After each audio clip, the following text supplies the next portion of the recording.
안녕하세요. 초등엄빠TV의 짜은쌤입니다. 사춘기 문턱에 들어서는 아이들. 이제 초등학교 고학년쯤 되겠죠? 예전에는 중학생 돼야 사춘기인 줄 알았더니 아니에요. 이제 초등학교 고학년, 한 5학년쯤 되면 서서히 그런 모습들이 보입니다. 사춘기에 들어선 아이를 보고 또 반항하는 아이를 보고 제가 왜 저러나 라는 생각보다는 이제 부모의 품을 떠나서 자신의 독립적인 생활을 위해서 뭔가 꿈틀대고 있구나 라고 바라보는 시선이 필요할 겁니다. 자, 그런데 사춘기 시절 무조건적으로 아이가 혼자 저렇게 독립적으로 지내는 모습을 바라보는 부모의 마음은 너무너무 힘들어요. 그죠? 그냥 그러려니 그래 건강하게 밥만 잘 챙겨 먹고 별탈 없이 잘 넘어가길 바랄게 라는 것도 하루 이틀이지, 정말 사춘기를 심하게 앓는 아이들의 모습을 보면 부모 역시 그 바라보는 것 자체도 되게 큰 고통입니다.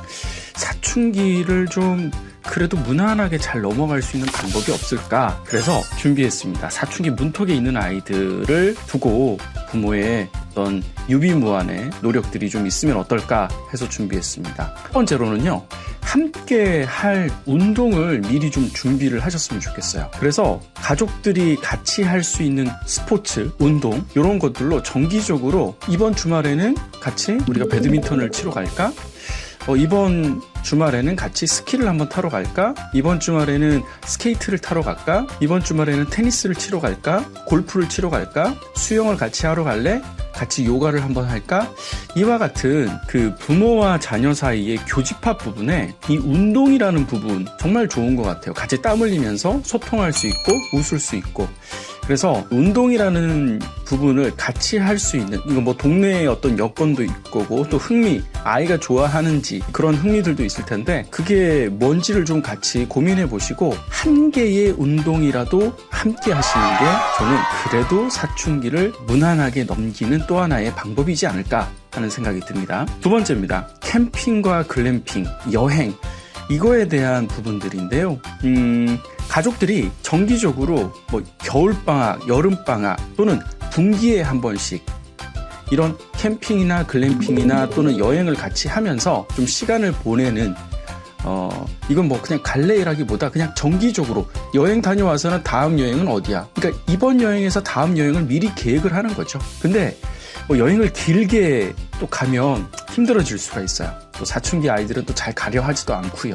그래서 짧게 1박 2일, 2박 3일 우리가 많은 시간을 함께 보내기보다는 짧은 시간이지만 아이들하고 깊이 있는 대화를 나누면서 좀 의미 있는 시간을 보내는, 소위 말하는 퀄리티 타임을 가지는 게 되게 중요합니다. 그래서 정기적으로 같이 이렇게 여행을 가는 시간, 기회들을 가지시면 어떨까 하는 생각이 듭니다. 세 번째입니다.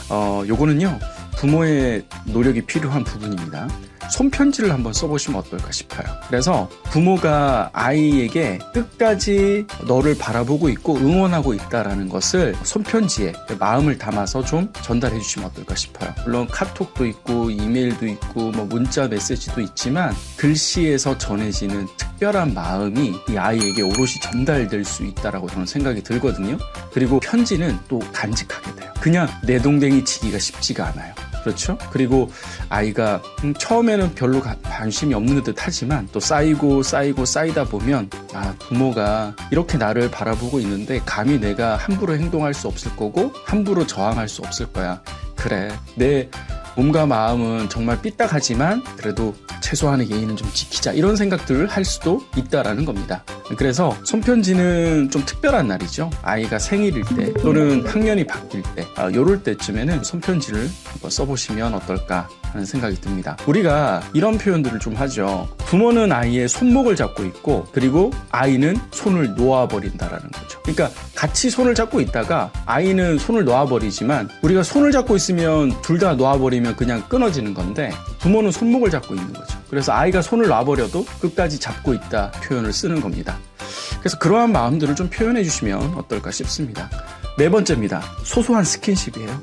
우리가 스킨십을 통해서 말은 하진 않아도 서로의 마음이 좀 전달되는 게 있잖아요. 그죠? 그래서 손을 한 번씩 잡는다든지 또는 어깨를 투닥투닥 해준다든지 또는 머리를 쓰다듬어 준다든지 등을 두드려 준다든지 하는 그런 소소한 스킨십으로 아이에게 마음을 좀 전달해 주시면 어떨까 싶습니다. 때로는 또 좀 안아주시고 그냥 어떤 말을 많이 길게 하기보다는 이러한 마음을 전달하는 스킨십을 소소하게 전달해 주시면 그래도 이 격한 사춘기 질풍노도의 시기가 그래도 조금은 고요해지지 않을까 기대를 해볼 수 있다라는 것이죠. 5번째입니다. 이게 묵묵히 들어주는 어떤 긍정의 사인들 그리고 격려들이 필요할 것 같아요. 그러니까 조금씩 아이가 예전과는 다른 모습들 애가 왜 저러지? 사춘기 좀 심하게 오려나? 갑자기 왜 저런 변화된 모습을 보일까? 이런 모습들이 있을 때 부모도 노력이 필요하고 준비가 필요하다라는 것이죠. 갑자기 문을 쾅 닫고 간다거나 소리를 지른다거나 부모 말에 격하게 반항한다고 했을 때 그래 그럴 수도 있지 이제 너도 커가는구나 그래 그럴 수 있어 하면서 스스로 자꾸 자기 암시를 걸면서 화를 삼키는 연습도 부모는 필요한 것 같아요.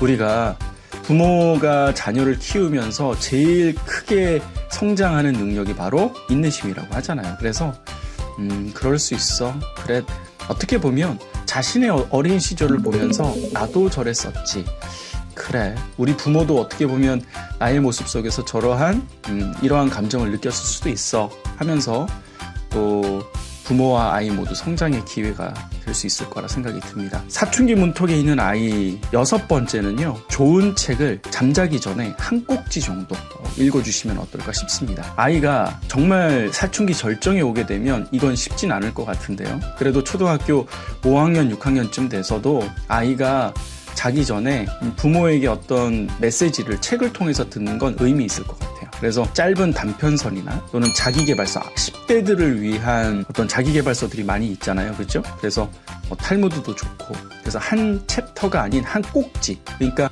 한 5분에서 10분 정도 사이 아이들에게 들려줄 수 있는 그런 이야기들이죠. 그래서 10대들을 위한 자기계발서 이런 책들을 매일 밤 조금씩 읽어주시면 좋을 것 같아요. 아이가 사춘기에 들어서면 아이에게 가장 큰 영향력을 주는 게 뭐예요? 맞아요. 미디어예요. 부모가 아무리 옳다고 이야기하는 것이 귀에 들어오지 않아요.